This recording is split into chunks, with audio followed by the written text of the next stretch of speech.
Assalamualaikum warahmatullahi wabarakatuh. Selamat datang kembali di channel Narasi Misteri. Pernahkah kalian membayangkan sedang berada di tengah sunyi kampung yang mendadak kosong, lalu berpapasan dengan sebuah rombongan pengantar jenazah yang mengenakan jubah hitam pekat? Seorang penjual bakso keliling mengalami pengalaman yang tidak masuk akal. Dia bertemu dengan rombongan pembawa keranda di saat tidak ada jadwal pemakaman warga setempat. Lebih mengerikan lagi, fakta di lapangan menunjukkan hal yang sangat mustahil. Bagaimana mungkin sebuah rombongan bisa muncul entah dari mana dan lenyap begitu saja tanpa jejak di jalanan yang lurus? Simak kisah lengkapnya dan rasakan kengerian yang dialami Pak Sarto dalam perjalanan pulang yang tidak akan pernah ia lupakan. Dan tanpa berlama-lama lagi, langsung saja kita masuk ke ceritanya.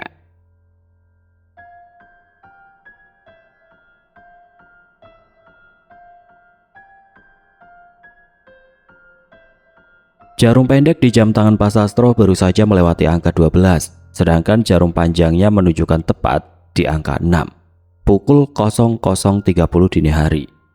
Angin berembus cukup dingin, tapi bagi pria parubaya ini, udara seperti ini adalah teman kerjanya sehari-hari. Pak Sastro menepikan motor bebek tuanya di bawah tiang listrik pinggir jalan utama. Dia mematikan mesin sebentar, lalu membuka tutup panci aluminium besar yang terikat rapat di atas jok belakang motornya. Uap panas mengepul pelan menerpa wajahnya. Ia mengambil sendok sayur panjang dan mengaduk kuah kaldu di dalamnya. Di dasar panci hanya tersisa belasan butir bakso sapi kecil, beberapa urat, dan sedikit tahu putih. Paling tinggal 3 atau 4 porsi lagi, ucapnya pelan sambil mengira-ngira takaran. Kalau dihitung dari uang di laci gerobaknya, hasil jualan hari ini sudah lumayan bagus. Tapi rasanya sayang sekali kalau sisa bakso dan kuah kaldu yang masih hangat ini harus dibawa pulang. Setelah menimbang-nimbang sebentar, Pak Sastro memutuskan untuk tidak langsung mengarah ke jalan pulang. Rencananya sangat sederhana, dia mau masuk ke pemukiman langganannya dan berkeliling 1 putaran lagi, sampai dagangannya benar-benar habis terjual. Pemukiman ini memang rute andalan yang selalu ia lewati setiap hari. Biasanya bapak-bapak yang sedang mendapat giliran jaga di pos ronda atau para pemuda yang masih melek mengobrol di pinggir jalan sering memanggilnya kalau dia melintas. Mereka suka membeli bakso hangat untuk sekedar teman begadang dan mengganjal perut. Pak Sastro mengambil kain lap, mengusap embun tipis di stang motornya, lalu kembali duduk tegak. Ia menyalakan mesin. Suara knalpot motor bebek itu berbunyi dengan irama pelan yang khas. Pak Sastro mulai mengendari motornya masuk melewati gapura. Lampu utama motornya menyorot jalan aspal yang tampak tenang. Sambil berjalan pelan, dia sesekali mengetukkan sendok ke mangkuknya. Suara ketukan itu cukup nyaring, sebagai tanda bagi warga yang mungkin sedang kelaparan di dalam rumah. Bagi seorang penjual makanan keliling seperti Pak Sastro, masih berada di jalanan sampai jam 2 atau jam 3 pagi adalah hal yang paling lumrah. Dia sudah menekuni pekerjaan ini selama hampir 10 tahun penuh. Selama bertahun-tahun mencari rezeki sampai menjelang subuh, dia tidak pernah sekalipun berhadapan dengan masalah berarti. Tidak pernah dihadang preman, tidak pernah diganggu orang jahat, apalagi melihat hal-hal aneh di jalan raya maupun area warga. Semuanya selalu aman dan berjalan sangat wajar, layaknya rutinitas orang kerja pada umumnya. Daerah langganannya ini juga terkenal sebagai lingkungan yang warganya aktif. Hampir setiap hari selalu ada bapak-bapak yang berkumpul di luar rumah, suara orang mengobrol sampai meminum kopi atau nyala terang lampu dari pos jaga, selalu menemani perjalanannya memutar area tersebut. Berbekal pengalaman aman bertahun-tahun itulah, Pak Sastro merasa sangat tenang membawa sisa dagangannya masuk lebih jauh ke dalam kawasan tempat tinggal warga. Harapannya cuma satu, ada orang yang memanggilnya, melarisi sisa baksonya, lalu ia bisa pulang untuk tidur. Dengan harapan ada warga yang memanggil, motor bebek Pak Sastro melaju pelan menyusuri jalanan paving yang membelah kawasan kampung. Ban motornya bergesekan pelan dengan permukaan jalan, memecah keheningan malam. Tapi baru beberapa ratus meter masuk ke area pemukiman, perasaannya mulai menangkap sesuatu yang janggal. Lingkungan ini terasa sangat berbeda dari malam-malam sebelumnya. Biasanya, walaupun jam sudah menunjukkan hampir jam 1 pagi, Kampung ini masih selalu menunjukkan aktivitas warga. Setidaknya di perempatan jalan dekat lapangan voli selalu ada sekumpulan anak muda yang nongkrong. Mereka biasanya sekedar duduk-duduk di atas motor, mengobrol santai, atau main game bersama. Namun malam ini perempatan itu sama sekali tidak ada orang. Hanya ada lampu jalan yang menyala terang menyinari jalanan aspal. Tidak ada suara tawa, tidak ada obrolan, bahkan tidak ada satupun motor yang terparkir di sana. Pak Sarto tetap mencoba berpikir wajar. Ia terus melajukan motornya lebih ke dalam menuju titik keramaian kedua, yaitu gardu ronda yang letaknya persis di persimpangan jalan utama. Di titik inilah bapak-bapak warga sekitar selalu kumpul setiap malam untuk mengobrol dan menjaga keamanan lingkungan. Saat sorot lampu motornya mengenai bangunan kecil tersebut, dahi Pak Sastro berkerut heran. Gardu ronda itu menyala terang benderang oleh lampu neon. TV tabung kecil di pojok atas juga menyala menampilkan acara musik dengan volume yang cukup pelan. Tapi anehnya, tidak ada satupun bapak-bapak yang berjaga di sana. Tikar pandan tergelar rapi di atas tempat duduk semen. Ada 3 gelas kopi yang isinya tinggal setengah dan sebuah asbak, tapi manusianya sama sekali tidak terlihat di sekitar lokasi. Sambil memelankan laju motornya, Pak Sastro menyadari satu hal lagi. Udara malam ini mendadak terasa jauh lebih dingin dari biasanya. Hawa dinginnya menyusup masuk lewat celah kerat jaket yang ia pakai, langsung menusuk sampai ke tulang. Ini bukan suhu dingin angin malam yang sering ia rasakan bertahun-tahun di jalan. Udara dingin ini membuat rahangnya tanpa sadar sedikit bergemertak dan tubuhnya butuh kehangatan ekstra. Situasi kampung yang sepi mendadak dan suhu udara yang berubah drastis ini benar-benar tidak wajar baginya. Pikirannya terus bertanya-tanya, kemana perginya semua warga secara bersamaan. Apalagi barang-barang di gardu masih tertinggal begitu saja. Merasa kebingungan dan butuh waktu untuk mengamati keadaan sekitar, Pak Sastro akhirnya menepikan motornya persis di sebelah gardu ronda. Ia memutar kunci kontak dan mematikan mesin motornya. Suara knalpot yang sedari tadi menemaninya seketika hilang. Kini yang terdengar hanya suara sayup-sayup dari TV di dalam gardu. Pak Sarto belum turun dari motor. Ia memilih duduk diam di atas jok sambil menggosok-gosokkan kedua telapak tangannya untuk mencari kehangatan. Matanya mengamati lurus ke jalanan depan dan belakangnya yang benar-benar sunyi senyap. Di tengah sunyinya jalanan depan dan belakang yang sedang diamati Pak Sarto, perlahan terdengar suara gesekan sendal dari arah gang kecil di samping gardu. Pak Sarto menoleh ke sumber suara dan langsung menghela nafas lega. Dari arah gang, terlihat seorang pria berjalan santai menghampirinya. Pria itu adalah Mas Sutardi, salah satu pelanggan setia yang memang sering jajan baksonya jika malam sudah larut. "Wah, Pak Sarto, masih jualan jam segini?" sapa Mas Sutardi begitu posisinya sudah sampai di dekat motor. "Iya nih Mas, tanggung tinggal beberapa butir di panci. Niatnya mau saya habiskan sekalian keliling, biar besok pagi pulangnya bawa panci kosong," jawab Pak Sarto sambil tersenyum ramah. "Mau beli Mas?" "Boleh Pak, bikin 1 porsi saja seperti biasa, tapi dibungkus plastik ya, mau saya bawa pulang buat makan di rumah," pinta Mas Sutardi. Pak Sarto langsung beranjak turun dari jok motornya. Ia mengambil 1 kantong plastik tahan panas dari laci gerobak dan mulai meracik bumbu. Tangannya dengan cekatan mengambil sisa bakso sapi, beberapa potong urat, dan tahu putih. Saat sedang menuangkan kuah kaldu panas ke dalam plastik, rasa penasaran yang sedari tadi mengganjal di pikiran Pak Sarto akhirnya diutarakan juga. Ia merasa ini waktu yang pas untuk bertanya. "Mas Sutardi, saya dari tadi mau tanya, kok tumben banget malam ini kampungnya sepi total? Tadi saya lewat perempatan dekat lapangan voli juga nggak ada pemuda yang kumpul. Terus ini gardu ronda lampunya terang benderang, TV-nya dibiarkan nyala, ada gelas kopi juga di meja. Tapi bapak-bapak yang jaga malah nggak ada orangnya sama sekali. Pada kemana ini warga?" tanya Pak Sarto dengan nada santai layaknya obrolan wajar. Mas Sutardi yang sedang sibuk merogoh saku celana untuk mengambil dompet menghentikan gerakannya sejenak. Ia melihat ke arah Pak Sarto. "Oh, pantas Pak Sarto bingung. Ini warga bapak-bapak lagi pada kumpul semua di wilayah RT 23 Pak," jawab Mas Sutardi menjelaskan wilayah yang berada agak ke timur kampung tersebut. "Kumpul? Ada urusan apa malam-malam begini Mas? Ada rapat mendadak atau bagaimana?" Selidik Pak Sarto sambil mengikat kuat bungkusan bakso itu dengan karet gelang. Mas Sutardi menyerahkan selembar uang pas kepada Pak Sarto, lalu menerima bungkusan bakso panasnya. Bukan rapat Pak, ini baru saja ada kabar duka masuk. Ada tetangga di RT 23 yang meninggal dunia barusan.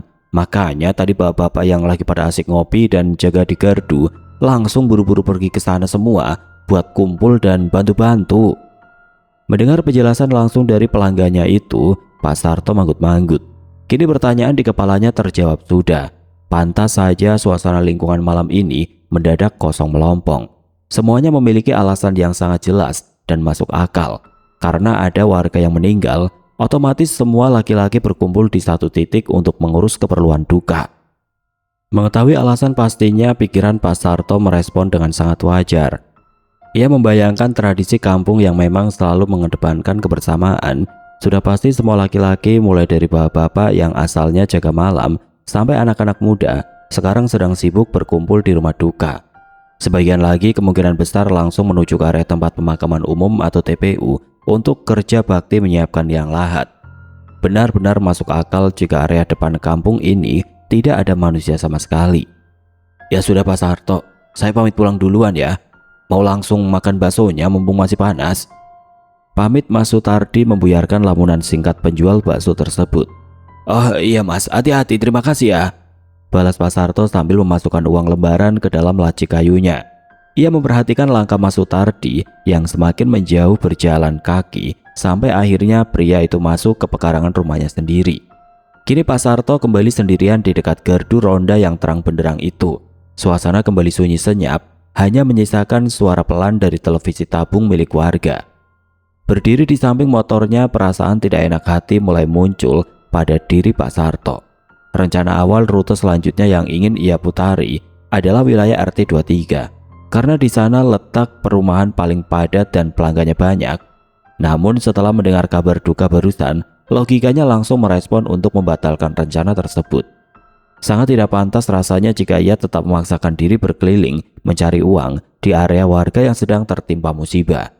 Apalagi cara berdagangnya harus mengetukkan sendok ke mangkok secara berulang-ulang untuk memanggil pembeli. Membunyikan suara nyaring di tengah warga yang sedang bersedih dan sibuk mengurus jenazah tentu saja sangat tidak sopan.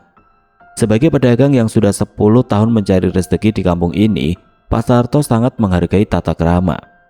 Di samping masalah kesopanan, hembusan angin dingin yang terus menerpa tubuhnya membuat perasaannya semakin tidak nyaman. Setelah berpikir cepat, keputusannya sudah bulat.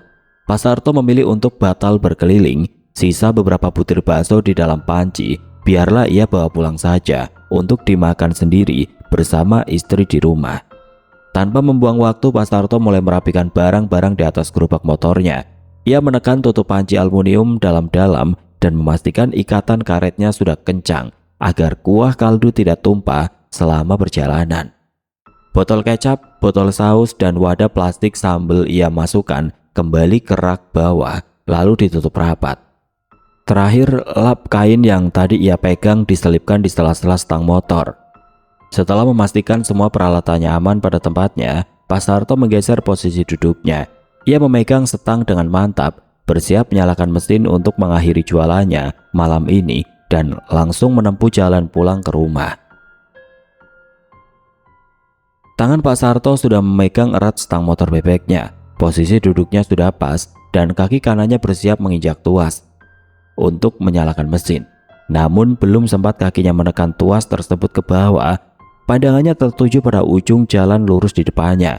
Di bawah sorot lampu jalan, matanya menangkap sebuah pergerakan perlahan yang menuju tepat ke arahnya.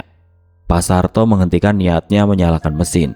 Ia menajamkan pandangan, mencoba melihat lebih jelas siapa yang berjalan malam-malam begini. Pikirannya saat itu masih sangat logis. Ia menduga itu pasti kelompok bapak-bapak warga sekitar yang mungkin mau pergi ke area makam atau sebaliknya. Tetapi semakin rombongan itu melangkah mendekat ke arah gardu ronda, asumsi wajar Pak Sarto mulai goyah. Rombongan tersebut ternyata berjalan kaki dengan formasi yang sangat rapat. Di tengah-tengah formasi itu mereka terlihat memanggul sebuah keranda kayu di atas pundak. Seketika dahi Pak Sarto berkerut tajam. Ada yang sangat tidak beres dengan wujud fisik orang-orang yang sedang memanggul keranda tersebut. Jelas sekali itu bukan bapak-bapak warga kampung langganannya. Seluruh anggota rombongan itu dari barisan paling depan sampai yang memikul beban di belakang berpenampilan sangat ganjil, namun terlihat begitu nyata. Mereka semua memakai kain jubah panjang berwarna hitam pekat. Jubah itu menjuntai menutupi seluruh tubuh mereka. Bagian atas jubahnya menutupi area kepala hingga wajah. Mereka sama-sama sekali tidak terlihat. Sementara kain bagian bawahnya terus menjuntai ke bawah hingga menyentuh area mata kaki. Melihat pemandangan di depannya, debar jantung Pak Sarto mulai berdetak lebih cepat. Pikirannya berusaha keras mencari penjelasan yang masuk akal, tapi apa yang dilihat matanya malam itu sangat menyalahi kebiasaan. Warga kampung manapun kalau mengantar jenazah pasti memakai pakaian biasa, kemeja atau baju koko rapi, bukan jubah serba hitam pekat menutupi wajah seperti ini. Keanehan itu ternyata tidak hanya dari cara berpakaian mereka saja. Rombongan pengantar jenazah berjubah hitam ini terus melangkah maju secara serempak dan beriringan. Rombongan itu membawa beban berat berupa keranda kayu, tapi sangat tidak wajar karena mereka bergerak tanpa menimbulkan suara sama sekali. Pak Sarto mempertajam pendengarannya. Di tengah suasana kampung yang sepi total, suara sekecil apapun di jalanan aspal ini seharusnya terdengar jelas. Namun telinganya sama sekali tidak menangkap suara gesekan alas kaki atau langkah sepatu. Tidak ada decak langkah berat, tidak ada suara orang mengobrol, tidak ada teguran untuk mengatur arah keranda. Dan yang paling membuatnya merasa ganjil, tidak ada satupun suara lantunan doa yang biasanya selalu menggema saat mengiringi jenazah ke pemakaman. Mereka semua benar-benar bergerak dalam keheningan total yang luar biasa rapat. Langkah demi langkah mereka terlihat sangat konstan dan teratur, terus maju menyusuri jalanan mendekati posisi Pak Sarto yang sedang berhenti di sebelah gardu ronda. Pak Sarto hanya bisa duduk diam mematung di atas jok motornya, memperhatikan rombongan misterius di depannya itu dengan perasaan campur aduk. Perasaan campur aduk itu terus menyelimuti pikiran Pak Sarto saat rombongan tersebut semakin memangkas jarak. Dari yang awalnya terlihat di kejauhan, kini mereka sudah berjarak belasan meter, lalu menyusut menjadi 5 meter dan Pak Sastro menahan nafas. Ia sama sekali tidak berani bersuara atau sekedar mengubah posisi duduknya di atas jok motor. Hanya dalam hitungan detik, barisan terdepan dari rombongan berjubah hitam itu akhirnya tiba tepat di sebelah motor Pak Sarto. Mereka berjalan melewati sisi kanannya dengan formasi yang sangat rapat dan teratur. Keranda kayu yang berada di tengah-tengah rombongan itu kini melintas pelan, sejajar dengan pandangan matanya. Tepat saat keranda itu berada persis di sampingnya, sebuah hembusan angin yang sangat dingin mendadak menerpa tubuh Pak Sarto. Angin ini berbeda dari hawa malam biasa. Hembusannya terasa menusuk langsung menembus jaket dan kulitnya, membuat seluruh bulu kuduk di leher serta lengannya meremang hebat secara bersamaan. Pada detik yang sama saat hembusan angin dingin itu menerpa, ingatan Pak Sarto mendadak memutar ulang obrolannya dengan Mas Sutardi beberapa menit lalu. Otaknya memproses satu detail penting yang tadi sempat tidak terpikirkan. Mas Sutardi memang bilang ada warga RT 23 yang baru saja meninggal dunia. Tetapi pelanggannya itu juga menjelaskan dengan sangat rinci bahwa jenazah tersebut masih berada di rumah sakit dari luar kota. Perkiraan waktu tempuh dari rumah sakit sampai ke kampung ini masih sekitar 1 jam lagi. Mengingat fakta tersebut, pikiran Pak Sarto seketika membeku. Logika warasnya berbenturan keras dengan apa yang sedang lewat di depan matanya saat ini. Kalau memang jenazah tetangga itu masih berada di perjalanan dan baru akan tiba 1 jam lagi, lalu jenazah siapa yang sekarang ada di dalam keranda kayu ini? Pertanyaan itu terus berputar di kepalanya tanpa ada satupun jawaban yang masuk di akal. Semua warga laki-laki sedang berkumpul di rumah duka dan sibuk di makam. Jenazah yang asli belum datang dan tentu saja tidak ada jadwal pemakaman lain malam ini. Fakta ini menjadi kesimpulan telak. Rombongan berjubah hitam yang sedang menggotong keranda di sebelahnya ini jelas bukan manusia biasa dan bukan warga kampung. Pak Sarto sadar sepenuhnya bahwa ia sedang berhadapan dengan sesuatu yang ganjil dan di luar nalar. Tubuhnya langsung terasa kaku, jari-jarinya mencengkeram stang motor dengan sangat kuat hingga urat tangannya menonjol. Namun ia tidak bisa mengerahkan kakinya sama sekali untuk melarikan diri. Mulutnya terkunci rapat menahan ketakutan yang luar biasa. Pak Sarto hanya bisa menundukkan kepala sedikit. berharap dalam hati agar rombongan tersebut terus melangkah maju, berlalu dari sampingnya tanpa menyadari keberadaannya. Saat rombongan berjubah hitam itu sudah melewati posisi motornya, insting bertahan hidup Pak Sarto mengambil alih seluruh kesadarannya. Ia tidak berani menoleh sedikit pun ke arah belakang, meski rasa penasaran sangat menyiksanya. Tanpa menunggu sedetik pun lagi, Pak Sarto langsung menginjak tuas selam motor bebeknya dengan tenaga penuh. Mesin motor langsung menyala, memecah kesunyian malam dengan deru knalpot yang memekakan telinga. Ia segera menarik tuas gas dan melaju kencang meninggalkan area gardu ronda. Angin malam menerpa wajahnya dengan keras, namun ia tidak peduli. Pak Sarto terus memacu motornya dengan kecepatan maksimal. Setelah melaju sekitar 50 meter jauhnya, rasa penasaran yang bercampur dengan teror mendalam membuat Sarto melirik ke arah kaca spion motor. Ia ingin memastikan apa yang sebenarnya terjadi dengan rombongan yang baru saja ia temui itu. Namun saat matanya menangkap pantulan di kaca spion, jantungnya seakan berhenti berdetak. Jalanan kampung di belakangnya terlihat benar-benar kosong. Padahal jalanan tersebut sangat lurus dan memiliki jarak pandang yang luas. Jika rombongan itu memang manusia yang sedang berjalan kaki menuju tempat pemakaman umum, mereka seharusnya masih terlihat di kejauhan, atau setidaknya ada jejak pergerakan mereka. Namun kenyataannya jalanan itu sunyi tanpa ada sosok satupun.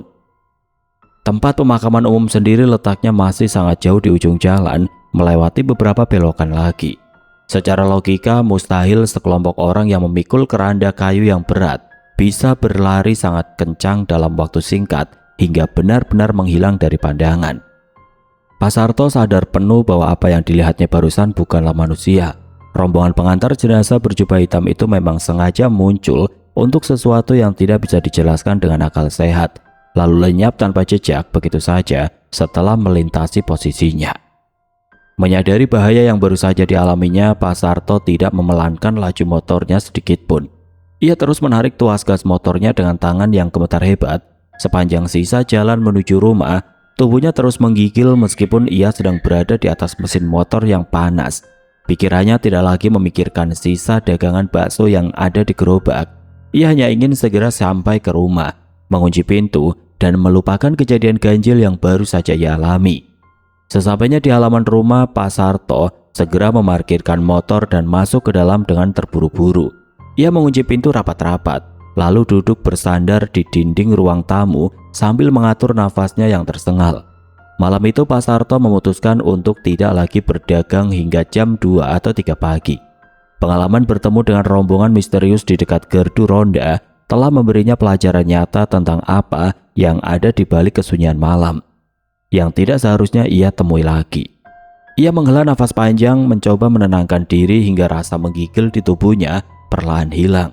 Kejadian ini benar-benar berakhir malam itu juga, menyisakan kesadaran bagi Pak Sarto bahwa ada hal-hal di luar nalar yang sebaiknya dihindari saat malam mulai larut. Itulah akhir dari kisah Pak Sarto dan pengalamannya berhadapan dengan rombongan yang tidak terjelaskan oleh akal sehat. Kejadian tersebut menjadi pengingat bagi kita semua untuk selalu menjaga kewaspadaan dan menghargai batas-batas yang tidak terlihat di sekitar kita, terutama saat waktu sudah menunjukkan dini hari. Terima kasih sudah menyimak cerita ini sampai selesai. Semoga kisah tadi bisa menjadi pelajaran bagi kita untuk selalu berhati-hati dan bijak dalam bertindak dimanapun kita berada. Akhir kata, wassalamualaikum warahmatullahi wabarakatuh.